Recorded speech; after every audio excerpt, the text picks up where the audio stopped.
It's also home to some of the most diverse population in Canada. I'm really excited to begin today to do our first Nuit Blanche talk series. A little bit strange to do it in these little box virtual beings, but you know, it's a new dawn and virtual's it. So tonight we're going to be talking about sites of memory, placemaking, and monuments. We have this incredible lineup of people, such as Sally Han, who's the manager of cultural partnerships at the City of Toronto. We have Natasha Henry, who is a PhD student at York University and also the president of the Ontario Black History Society. We have Branislav Henselmann, who's also the director of culture at the City of Vancouver. And we have Dr. Jolene Rickard, who is an associate professor of history of art and visual studies at Cornell University. We have Dr. Niigaan Sinclair, who's an associate professor at the Department of Native Studies at the University of Manitoba, and also a regular columnist for the Winnipeg Free Press. And we have Dr. Carla Taunton, who's an associate professor of art history of contemporary culture at NSCAD University in Halifax and a fellow GLAM member. I'm so happy to have all of you guys here. This conversation tonight is so pertinent in our current climate of mass amounts of people wanting to remove historical statues that continue to tell colonial, racist, and gendered stories of place.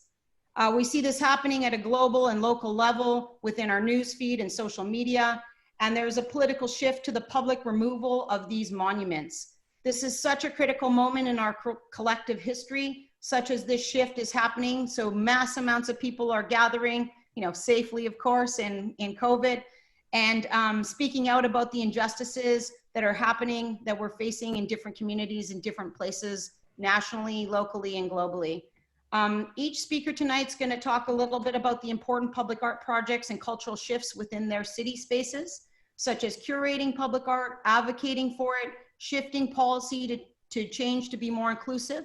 And this dialogue discussion will be thinking a little bit about the histories of and the importance of telling stories that were excluded or silenced. So, you know, just some light topics for discussion tonight. We're going to start with how do you see the current climate of removal of such figures like John A. Macdonald, Edward Cornwallis, Edgar Ryerson, and then those shifts to the creation of new kinds of projects where we see public art like the memorial to Joshua Glover, Leanne Martin's Missing and Murdered Women's Billboard project. And as many of you guys have been leading or seeing or working towards projects that are trying to shift this framework and recenter stories that have been silenced. So I was thinking or hoping that each one of you would begin to expand on some of your own work from each of your specific places. Niigaan, did you want to start? Sure, yeah. So, Bonjour and Magaduk, Niigaan Webadum, Nadijna Kos, Namago Shindo Dim, Nimenwindam Omayayin. It's a pleasure to be here. It's a pleasure to acknowledge all of our relatives who are out there, and we're thinking about them, especially those that are struggling with COVID and those that are, you know, in Manitoba. We've just had our first major hits on our First Nations communities. And so my community particularly for the first time is showing cases. So while most of the country is in a second wave, we are actually just entering a first wave here in Manitoba, this place that's where the life comes from the water. So bonjour everybody, it's nice to see everybody. I'm just gonna sort of make a few opening comments about some of the work that I do. And since I'm right literally next door to Julie, she's just down the road from me. I guess she starts, you know, in this sort of center place, and then we'll talk about where, you know, other places that come. I'm very humbled to be with so many amazing people from different ancestral territories and all the knowledge that you bring. The work that I do is I'm a professor at the University of Manitoba. So I specialize in aesthetics. And so I speak about aesthetics and I speak about non-English written texts, meaning Indigenous authored texts that have been going back thousands of years, which is in many ways often classified as graphic texts. What I call them is comic books. They're sort of Indigenous comic books going back tens of thousands of years, sequential art. And so our graphic images have always been embedded in a process of story making, whether that's been our birch bark scrolls, or whether that be our rock images, or whether that be our sand teachings, or even that be our so-called oral tradition, which of course is a literary tradition, a literate tradition, and those things that in which we create presence through our breath, that we write down with our breath. And so that's the kind of things that I do. And so part of that is collecting graphic novels at the University of Manitoba. And so we have an installation of Indigenous graphic novels, the only university-based Indigenous graphic novel collection in Turtle Island. And we have 400 different comic books that we have, most of them Indigenous authored, but we also have problematic representations as well to sort of put side by side to discuss on representation. And some of the other work that I do in the city is I work with the Forks Historical Site, which is traditionally called Nestawea, which is the place where the Assiniboine River meets the Red River. And then the water flows northward. But of course, Nestawea means 3 points. And so it's the original name of Winnipeg. And Nestawea means that Indigenous peoples came from 3 different directions to stay here, to live here, to trade here. And so we have embarked on a project to install public art commemorating Nestawea for a number of years now across Winnipeg. Winnipeg is actually the name for the lake. It's not the name for the city. And so when I often say Winnipeg, what I'm talking about is really this place now called a city, but it's really Nestawea is what we're talking about here. And so some of the things that we've done is we've reasserted places, we've renamed places. We're also inserting a public Medewin lodge for the first time in hundreds of years, since the time periods of our ceremonies being banned. And while this is often classified as art money, it is really life money. It's an ability for us to express ourselves ceremonial with presence. And many of the ceremonial spaces, because they've been in high poverty areas, people are living in those spaces as well. And so we've classified that in terms of looking at some ways that we can create some safety in those spaces as well. So the art that is most often created in Winnipeg is in public spaces where a lot of people, Indigenous peoples with a great deal of poverty are residing. So we have many things to consider which involve life, supporting life within that. And so, a natural fit into that is ceremony. And so there's some really remarkable creation. There's a place called, aptly named Air Canada Park, but Julie has a wonderful piece there, as well as a number of other artists that are doing some great work. And there's also a number of other pieces throughout the city involving murals. So this explosion of murals in Winnipeg that's happened, that's reasserted Indigenous presence, and again in high poverty areas, for the most part to be, give people a sense of place, but also give them a reason to live, a purpose to live, a ceremonial thing that they can see. So there's a project that's being done, creating star blankets that wrap buildings, and those are some of the work that's being done here. Now, just briefly to address what Julie's talking about in terms of the removal of statues and names, I'm constantly and consistently involved in dialogues around Sir John A. Macdonald and the commemoration of Sir John A. Macdonald. In fact, yesterday I was on a conference call with the committee at Queen's University in terms of renaming the law school there, which is named after Sir John A. Macdonald. I'm also involved in Picton, Ontario, involved in the installation of a Sir John A. Macdonald statue. And I'm also very familiar with the activists that I'll say edited the statue in Montreal, right in town here, we've recently edited the Queen Victoria statue by putting a number of additions, beautiful additions. Some people call that red paint on her face, but I call that a beautiful edit, a reminder of where this statue sits. And so these kinds of moments are about commemoration. They're about commemorating genocide. And so statues of places that commemorate people that perpetrated genocide against our people is a reminder of violence. And what it does is, removing a statue is not reconciliation, but removing a statue removes a little bit of the violence, a tiny bit. And what it does is it facilitates a possibility for a dialogue, a possibility for reconciliation. But removing the statue is just making that possibility come to life. It is not reconciliation in any way. It's about the same level as a sports logo, changing a sports team on a football team. That doesn't in any way change the fact that the sport itself is celebrating violence, the history of the exploitation of Indigenous peoples leading up to that team for the tune of millions of dollars is also the celebration of violence. And also the fact that we keep representing Indigenous peoples in reductive, violent, savage ways. And so none of that changes because we change a sports logo, we remove a statue, we rename a building. But what it does do is it facilitates a possibility for conversation in that space, because you would never expect anybody to, if somebody had killed your family, had abused you, and then had put policies in place to ensure that you would suffer for the rest of your life, for the remainder of your days, and all of your ancestors following. And then you were expected to go to a place and there's a statue of that exact person who perpetrated that harm against you. You could never have a fruitful dialogue. So the whole notion that Canada says, well, history, we're removing history by removing statues. No, we are making history is what we're doing. We don't remove history by removing the commemoration of genocidal individuals. What we do is we make history, we facilitate positive spaces.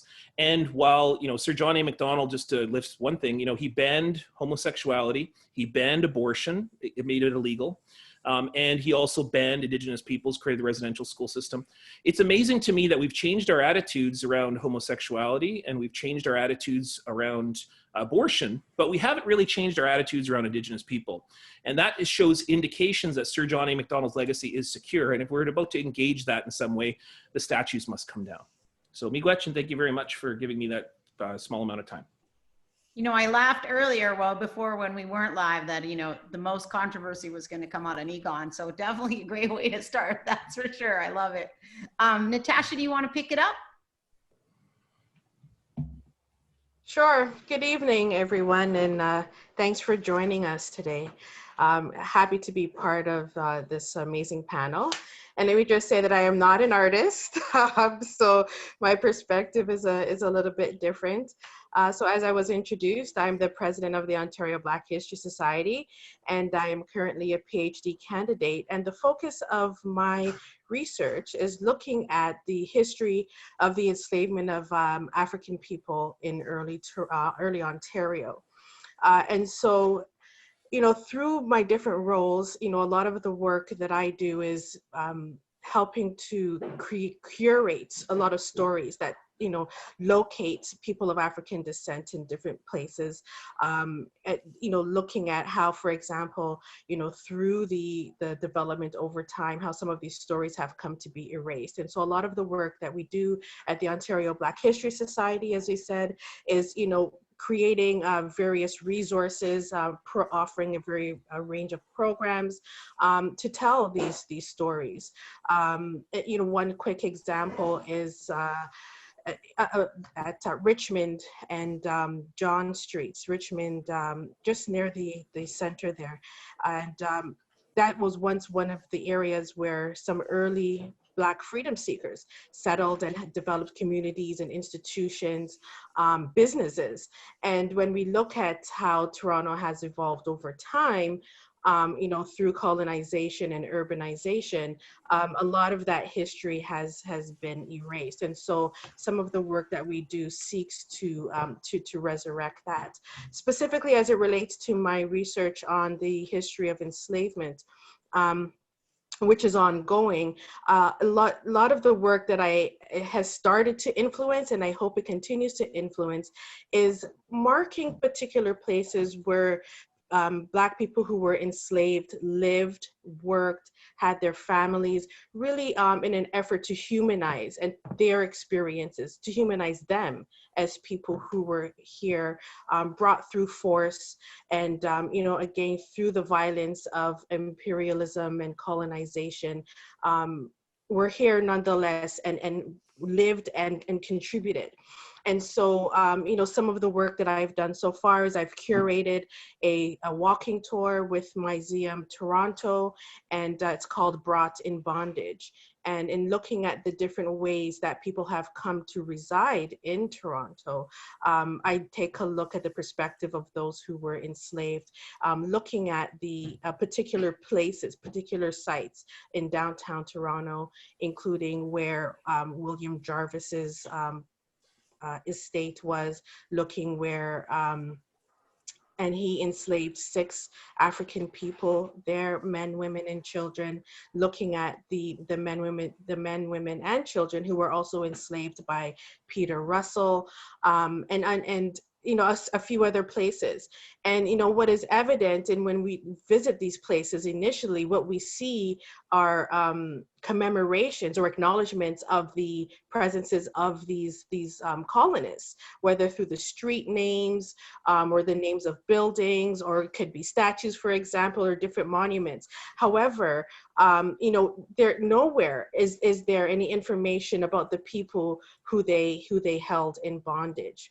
And so, that's one of the things that I've been doing. And so I've been pleased to see that some of my research has been used to influence some of the recent guerrilla art taking place, where someone has been creating these signs and placing them so far, 3 different signs in Toronto that mark places where people were enslaved reside, and actually highlight, those who enslaved them. So again, looking at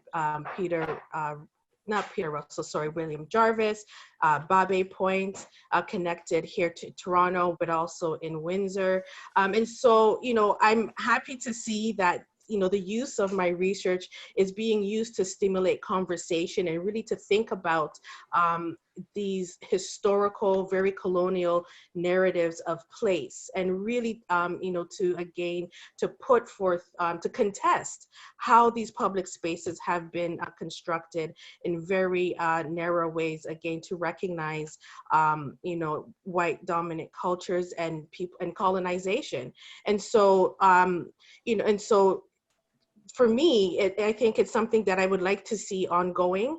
Again, looking at my work, looking at enslavement across Ontario, and getting different places to engage in these conversations, because we really, for me, one of the end goals is engaging in serious learning and discussion that looks at the complexities of colonization of Indigenous lands here, and looking at how that process of imperialism and colonization led to the forced removal of Indigenous Africans and brought them here to this space, right, by force. And what were those kinds of impacts and interconnections and interactions in the idea of placemaking, and again, to trouble the idea of how public space is it constructed. And so when Niigaan talked about, the removal of these monuments create an opportunity for possible dialogue and is history making,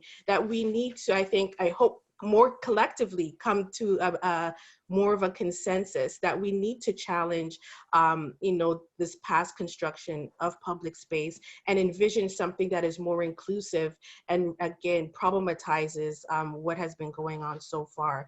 And so before I end, one of the ways that I've seen this, more recently you talked about the Joshua Glover statue that was just unveiled, and Quentin Versetti won an award for that. And so, things like that bring awareness to and to acknowledge Black presences in spaces that are often, again, erased and absented, again, are great opportunities for conversation, for learning, and delving into history and marking space in different ways Thanks, Natasha. I feel so bad. I gave you a PhD and then I made you a student, and now you're a candidate. And so I'm feeling real bad here. Yeah, thank you. Branislav, do you want to go next? Sure. Thank you so much for having me, Julie. I really appreciate it. Can you hear me? Yeah. Okay. So before I start, I would like to acknowledge that I'm here on the unceded traditional territories of the Musqueam, Squamish, and Tsleil-Waututh. And I would also like to acknowledge that the original languages of these lands are Kunkuminam and Squamish. And I think that's very important for this conversation, because it very much, certainly for the conversation in Vancouver, and from the side of, the city of Vancouver, that very fact actually informs and defines a number of pieces of work that we have been rolling out. And so through this invitation, and again, thank you so much for having me, I had to stop and think a little bit about the inventory of things actually that are in process. and was a little overwhelmed, but then was actually even more overwhelmed by the amount of work that we actually still have ahead of us. And it is the work actually that we have really promised to do through the culture shift, blanketing the city in arts and culture policy that we had actually put forward, and that's our arts and culture plan for the next 10 years. As a part of this conversation, I think one of the biggest questions, and I've heard it from the previous speakers, is whose voices are not heard? Who are the original stewards of these lands? And how can we actually make any contemplations actually of commemoration without understanding the histories, one, and then more importantly, actually daylighting those histories. So daylighting those stories and actually really giving back, not that it was actually ever for us to give it back, but actually providing that space to daylight the languages and daylight also the work that has been done so far. So in my portfolio, I of course oversee public art, but I have grants and also spaces. And through Culture Shift, one of the most important things actually that has been very clear to us from the very beginning has been that we have to commit, and we have done so, to reconciliation. But as the City of Reconciliation, that's incredibly important. But it's actually taking many, many steps further. It's decolonization, and then very much the self-determination of our three host nations. As you mentioned earlier, we are on unceded lands. And so that visibility and voice on the land became one of our main foci. The second piece actually is that this firm commitment to equity and redress. And that has actually been a part of our work and our thinking from the very outset.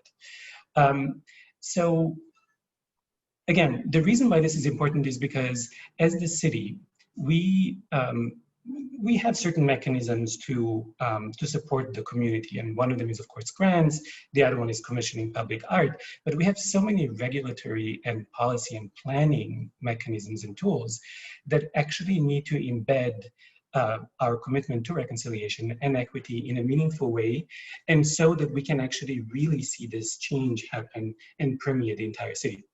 So all this to say, when we're looking at commemoration, and we're just at the beginning of doing a major commemoration policy for the city, we're asking a number of different questions. So the questions are, whose voices are heard? Like, whose stories are we telling? Whose histories are we reflecting? And, you know, where do we go beyond these bronze statues that, of course, we're now, but I'm serious, like, is naming a part of this? And I would say, yes, it is. So the city of Vancouver recently renamed two of the major plazas in both Hankaminam and Squamish. And so this is the work that needs to happen. The other piece that is actually underway that I'm very excited about, and I was going to mention it quickly, is cultural mapping of the city of Vancouver. I think it actually needs to be of the entire region, but right now, because we're embarking on a much larger piece of work that will be looking at a Vancouver planned strategy, my whole point is we cannot be planning for future without understanding actually what the original history and stories of these lands were.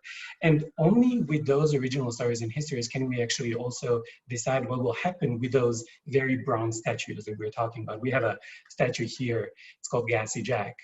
And it's a terrible story actually of a person who married a 12-year-old Squamish girl. This is not something that we can just take down. I think there is healing that needs to happen with the nation. And so we've been working very closely actually with the nation to look at the good way, the right way actually to address this. So this is just a little tester of what we're doing. As we go on with this conversation, I can give you some more details, but certainly this commitment to a meaningful redress work and to meaningful reconciliation and decolonization embedded in the work that we're doing, imbuing all the work that we're doing, is something that is very much on my mind. And I'll leave it at that. Awesome, thank you. I was mostly laughing about the monument just because we kind of have a history here in Winnipeg with a very unfamous and then famous version of Louis Riel.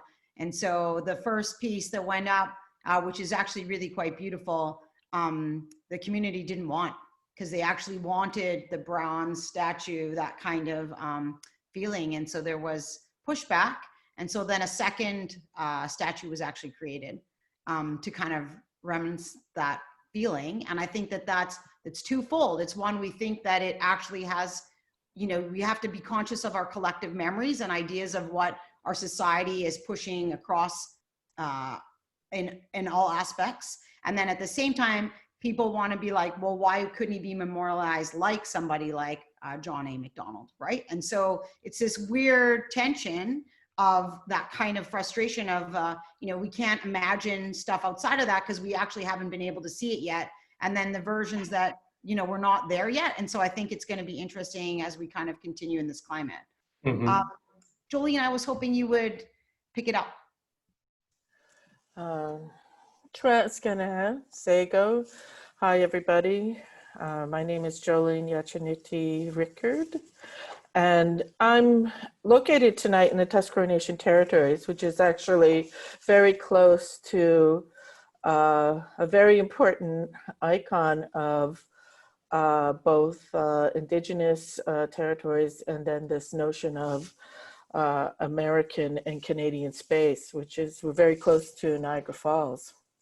I've been involved with several projects that are recently that are looking at the broader question of should we substitute the narrative with just new formations. If earlier representations predominantly are about men and white men, is the moment now to simply just add the discussion and balance it with gendered statements and then complicate it with multiple subjecthoods. And I would argue that as Indigenous peoples, I think we should rethink those responses. And I might share, I'll share with you an organization that I've been working with called Sites of Conscience, which is a global organization. And they're interested in marking public space. And we held a workshop this summer at Niigaan, which of course is one of the sites of the Seneca Nation. And Niigaan was significant because it was one of the places that was that a burnt earth campaign was committed against that land and those peoples in the Clinton-Sullivan campaign, which was of course ordered by Hunit Dagayas or George Washington.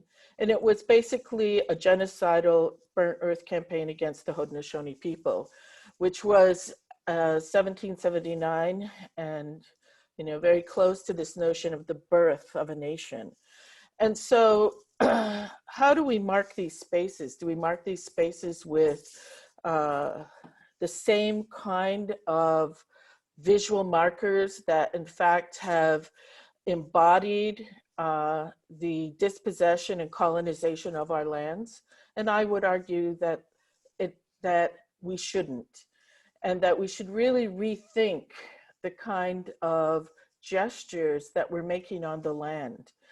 And we have to, I think, begin to think about the gesture left by our ancestors, by the people who came before us.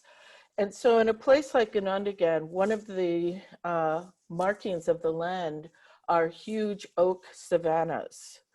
In the Haudenosaunee territories, at various points in time, just there would be you know, miles and miles of productive or planted, what today we fetishize as heritage seed, but what sustained our people at that period of time. And so I'm conflicted over a recent decision in a consultation that I was involved with, which involved a number of Haudenosaunee people. And it was put upon us by the National Women's Organization that had been tasked with including a Haudenosaunee voice at Seneca Falls. And so a monument is going in at Seneca Falls. It's reproducing this moment of the narrative. The monument will include, of course, not of course, but just the inclusion or the expansion of this notion of the beginnings of the suffragette movement is located in Seneca Falls, which is in Gayagono territory, or the territory of the Cayuga Nation, which is next to Seneca Lake. And I'm close to this project because it's at the other end of the lake from the university that I work at. And so the goal there was to begin to complicate that early movement, the early suffragette movement, and to recognize the work of Harriet Tubman, Martha Coffin Wright, and Sojourner Truth. And so they wanted somebody of equal stature from Haudenosaunee territories. And it opened up a very interesting discussion that I think each of our communities needs to have. And it's that, do we share our most important storied and cosmological ideas and figures in these spaces? Or do we bring forward people who were contemporaries of the people that are being represented at that period of time? And it was really interesting because the story of the Gayagono is that they were dispossessed and now they're making a return to their homelands. And so they were very interested in marking that space with a clan mother and of that time. And at the same time, it is considered in the United States a national space.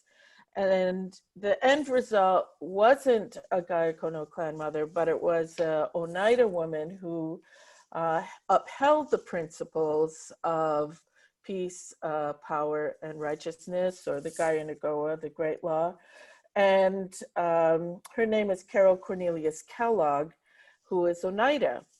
And so I think it's important to bring our histories forward and to bring peoples forward that have made a difference but who carried our values.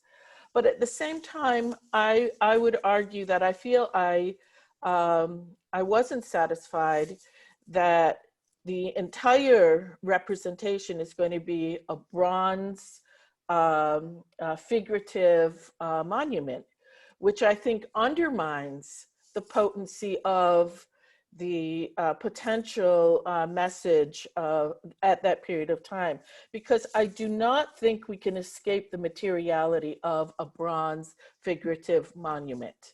I think that is something that will be consistently connected to war and male, the heroic male, and colonization.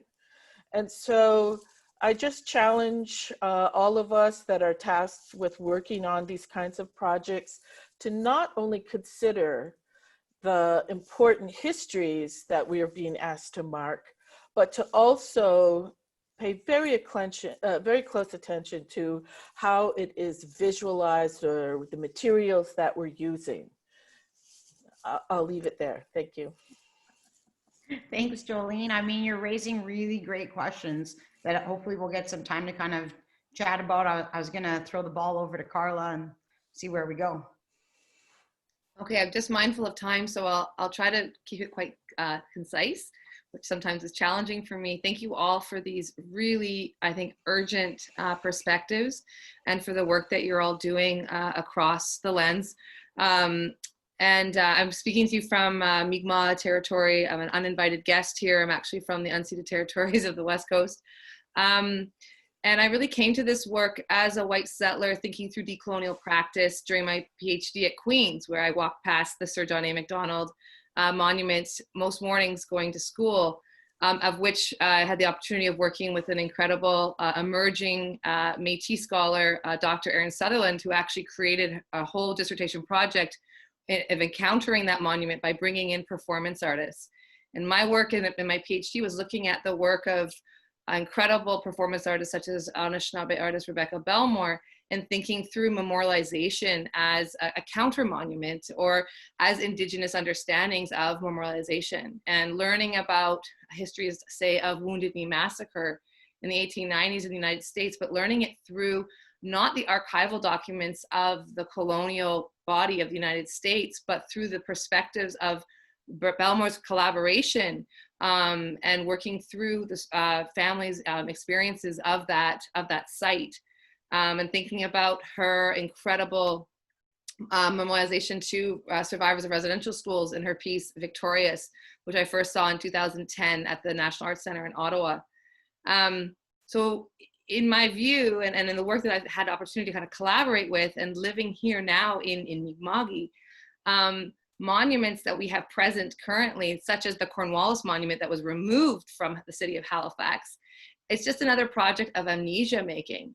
The colonial project here in Canada is about forgetting Indigenous perspectives in the context of Halifax, the erasure of Mi'kmaq perspectives and presence and sovereignties, but also of Black histories of diaspora, Black loyalists here in the context of Halifax and Nova Scotia.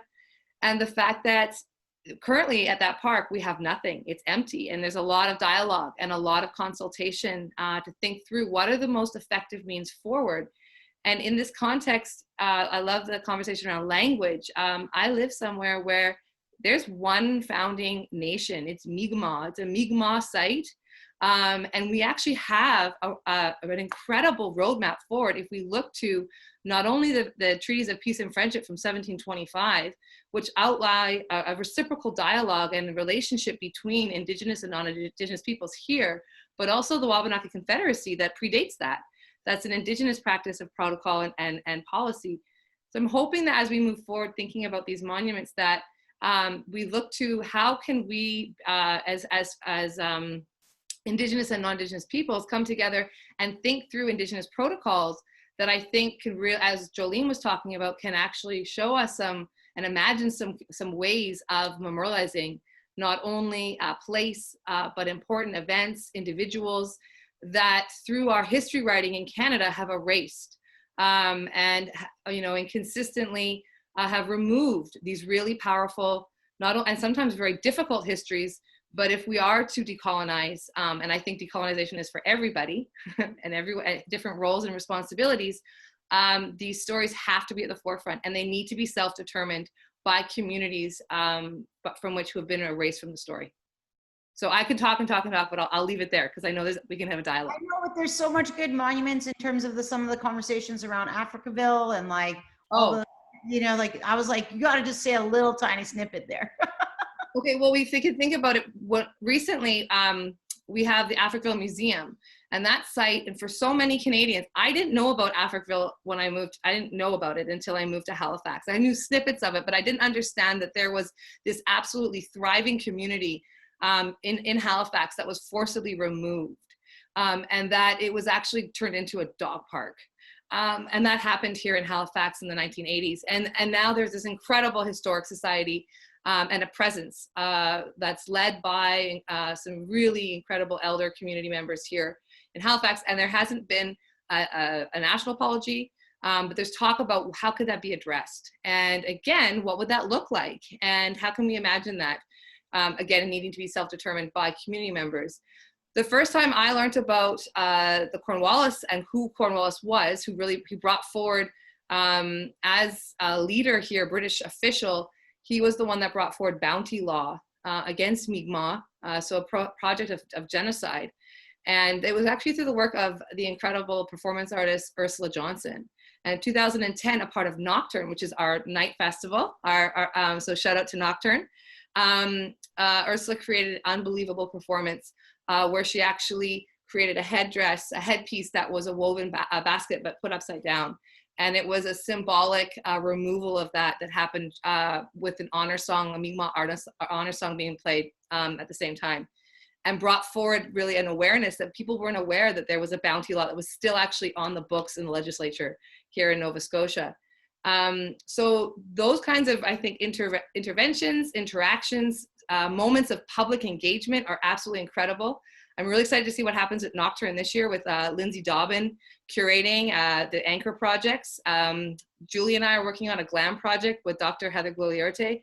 It's really amazing because we're actually using the site of the library. We're going to try to wrap as much Indigenous presence around that beautiful glass public building And there's some really great engagement with local Black stories as well. So we're seeing more and more through these kinds of night festival moments here in the Atlantic.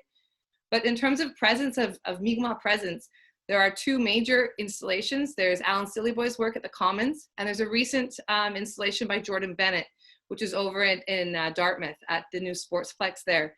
So I know the city is currently meeting with people and discussing, how can there be a stronger presence, and thinking about Vancouver as kind of our pinnacle in the city, or sorry, in Canada.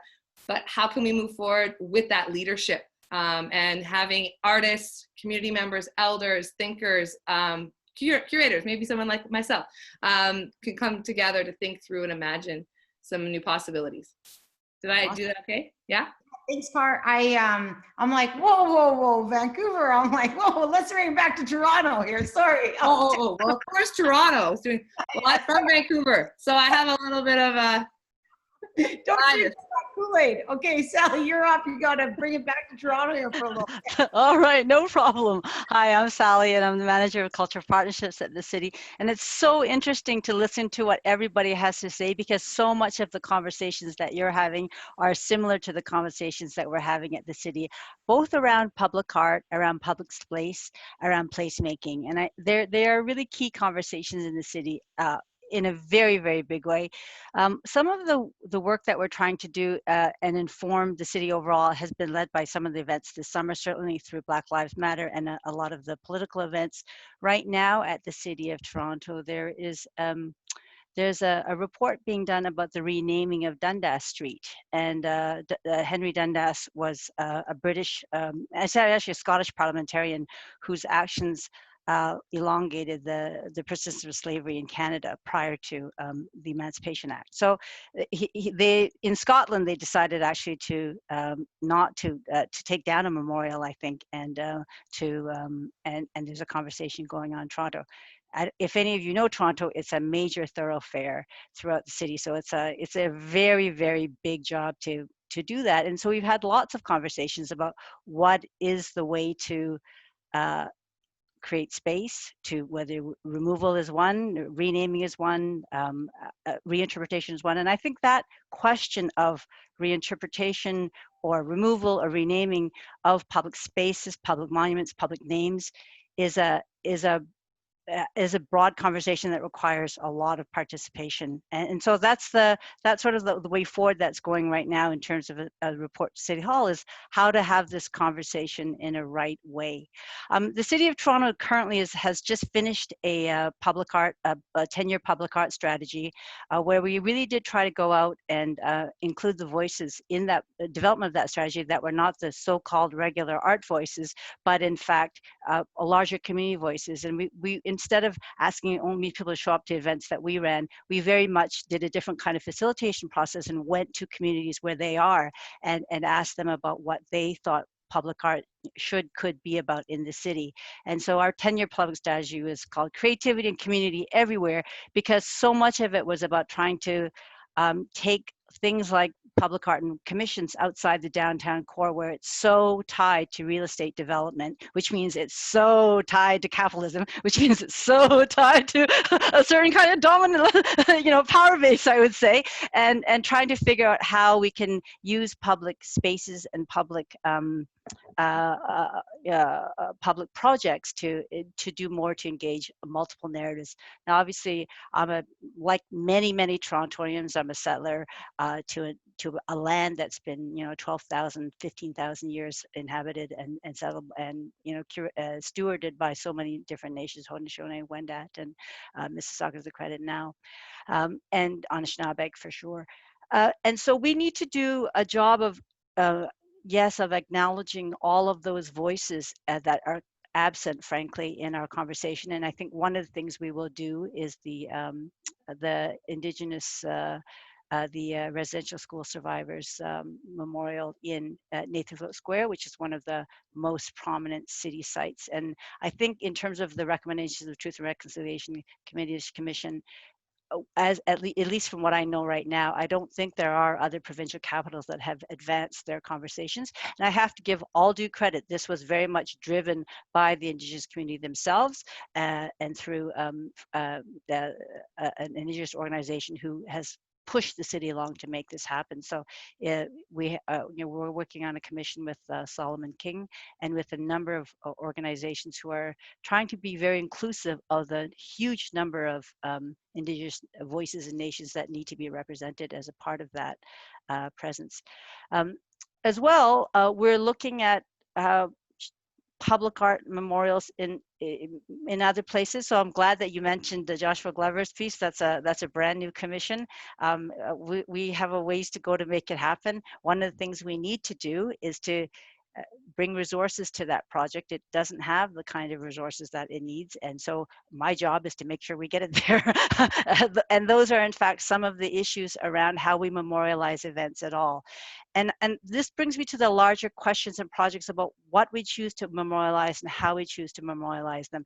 I agree completely about the idea that bronze sculptures are so, I think, so redolent of sort of men on horses, heroic kind of powers.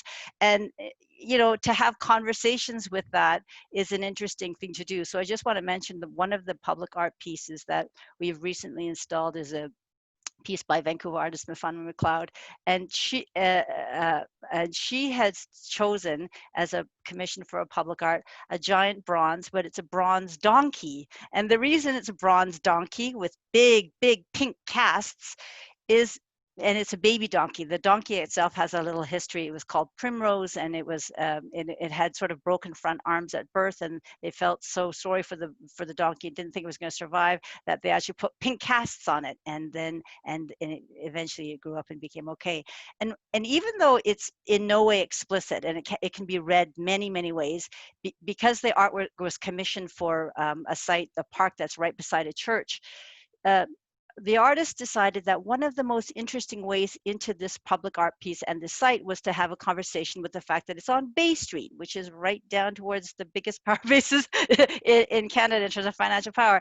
At the same time, it's this big, very childlike, lovely donkey with pink casts that invite children to write on the casts the way you used to write on people's casts who had casts on them. And above all else, I think she sort of valorized this donkey with nobody on it, because she said the donkey is an animal that's the second. It's the hardest working animal. It works so hard, but it doesn't get any credit. It's not on statues, and it's kind of, you know, this secondary animal, and she wanted to give the secondary animal presence. And I thought of it very much as a sort of a feminist work that sort of put, even though without any explicit ways, into disabled rights right into the sort of public sphere, like all these kinds of multiple ways of reading that work, which I think a really strong piece of art does. And I'll just, you know, finish off by saying public art and monuments of any kind, I think, have to invite conversation and multiple conversations. And I mean, I'm a great believer in that notion that democracy is the refuge of the uncertain, and I'm uncertain, and uncertainty is the refuge of hope. So I do like that art often allows us to have conversations, because we're constantly trying to struggle with notions of truth, of belonging, of community, of all those things that are not defined in a way that don't have meaning without people making those meanings together. Thanks, Sally. I know this is going to be so hard. I just feel like I want everybody to talk, and I was just like, oh, maybe I should make them 90 minutes instead of 60 minutes. But then I'm just worried that it's just so much Zoom exhaustion that people will be like, I can't do it. Does anybody want to just add any quick little bit? I mean, I've been throwing in the chat a little bit, just I really love Jolene. I know I get a gold star, by the way, for being the most amount of chat people. Anyways, and so you know, I just want to reflect on some of Jolene's points. I mean, I love all the things Jolene was contributing in terms of us really thinking about what is a monument, and then also the interrogating the whole notion of monumenting, and I love that. And I've been a big advocate for they're like, well, we should put a new monument here. And I'm like, how about green space? How about we acknowledge the animals and the beings that are existing? So what's ended up happening is a lot of architectural firms that I've worked with now are putting in monuments of the former green space, which isn't the whole point. That's not the point. Like, so there's a former creek that went through downtown Winnipeg, for example. And now there's an actual sculpture that resembles the creek. I'm like, how about we rebuild the creek? Hey, that's, you know, how about we honor the animal life that is, anyways, okay. What I wanted to say here is, I just want to pose a question to throw it out there. I mean, we don't have time to really have a big discussion around this, but I really like that Jolene really provoked my thinking around this, because so many times when I'm invited to these conversations on Sir John A. Macdonald statues and names and et cetera, and I mean, because I write about them in my columns pretty frequently, I'd say statues is right up there, top 5 things I've ever written about, is the kind of people going, well, can't we just add a plaque to that monument and sort of contextualize it? I'm not a fan of that, and here is why, is because I think it just ornamentalizes it maintains the violence in the space. It simply adds maybe some context to that violence. That's not adding to a conversation. That's not facilitating a conversation. And I really don't like how that's somehow the answer to violent statues, or the memorialization of genocidal individuals, that somehow we just add a little, you know, sort of asterisk beside them. Like, that is exactly the problem in the first place. The issue is that we have to dismantle colonialism. We have to not only dismantle colonialism, but we also have to rebuild our spaces and our relationships together. That's what treaty is all about. And anyways, you can obviously tell what my opinion is. So I was meant to be a question, but now then I just I killed the question, sorry.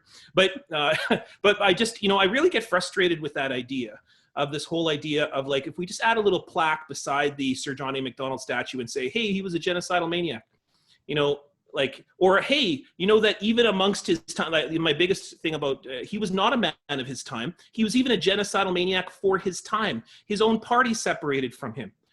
Said, you are too violent, which, anyways, there should even be a question about removing Sir John A. Macdonald from every statue and every building in the as far as I can see. Anyways, I just wanted to throw that out there, and my frustration around those particular additions to public art. Anyways, thanks, Nuit Blanche.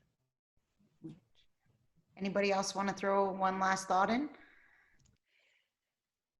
Maybe just the, again, to that question about, artists that are truth tellers, and I mentioned this in the chat as well. We really need to make sure that they're leading the way as we're looking at a discourse. And ultimately what all of this is about, and what it needs to be about, is meaningful discourse. And the reason why I actually say that is because I'm going to put a link in the chat in a second. There's a really fabulous piece of work that was done by Ceasewise and Riley. It's called Conciliation or Remediation. You probably know it. And it's commemoration, actually. Like, that's what it is. Paul Wong just did a piece on what was previously Vancouver City Hall in Chinatown, where some of the most racist decisions were made against Chinese people. That's commemoration. And so, to kind of Jolene's point, it's all of these things that are much farther ahead when we're thinking actually about what commemoration could be. And this is why our artists are really our pathfinders and truth tellers. 100%. And that's always been the case. Thinking through kind of since time immemorial within the context of what is now Canada and the United States, Indigenous artists and storytellers have been the ones who have been imagining the past, the present, and the future. And so I think continuing to look to the incredible breadth of making across this country by artists, BIPOC artists, and there's burgeoning white settler artists who are really thinking through critically these ideas. And I think, for me as an art historian, as a curator, I'm so excited to see also this emerging generation. They're just absolutely fierce and resilient, and bringing forward such important commentary that really kind of to the forefront brings forward decolonial practice, anti-racist practice. And for me, in my territory where I'm living now, the idea of treaty making, and how do we embody that in the daily basis. And the monuments and the public works that we interact with need to reflect that 100%. Thanks, Carla. Jolene, you wanted to add? I got your note. Oh, you're on mute. Yes, thank you. I'm wondering if there's an important distinction of what's happening in the United States in contrast to Canada, and that in the United States, there is a connection between an anti-racist discourse and the removal of these monuments. And what I'm hearing in your language is that there's a more present sense of the decolonial. And so I think, you know, in the United States, the dialogue is a binary.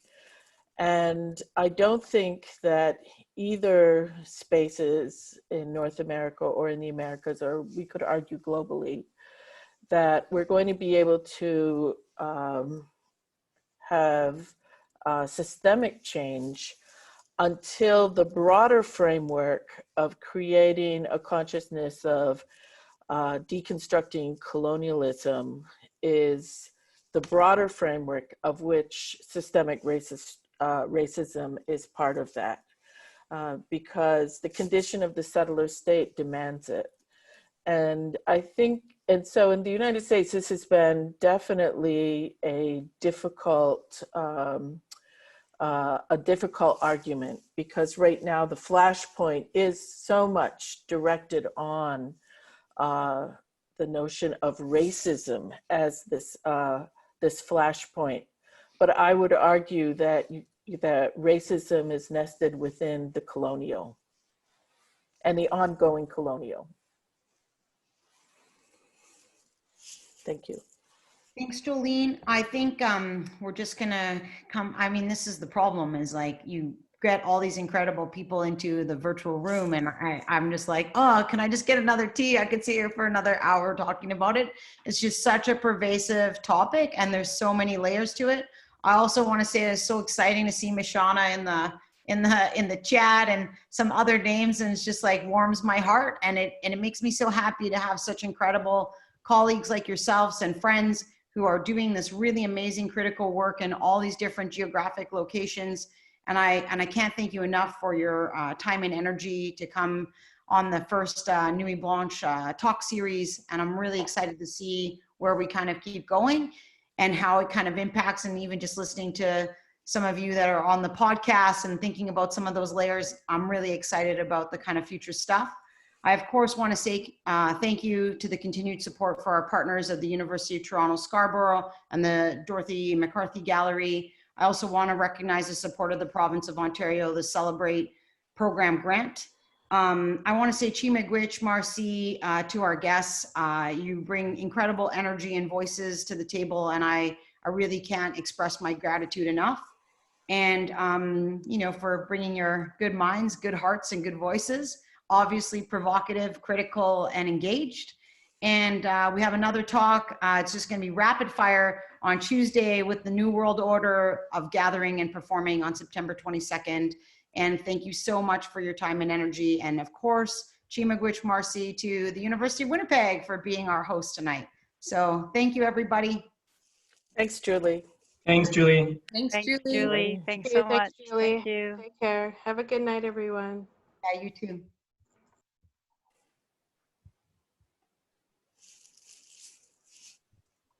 Awesome. Thanks, guys. Can you hear me or no? Yeah. Yeah. Thanks, Julie. Oh, thank you. You guys are all great. I was like, man, we could do this for another full hour. I was just like, we're going. I know. I know. I might reach out to all of you. I just, Yes. Evan, can you take us off? Jolene. Oh, she leaves?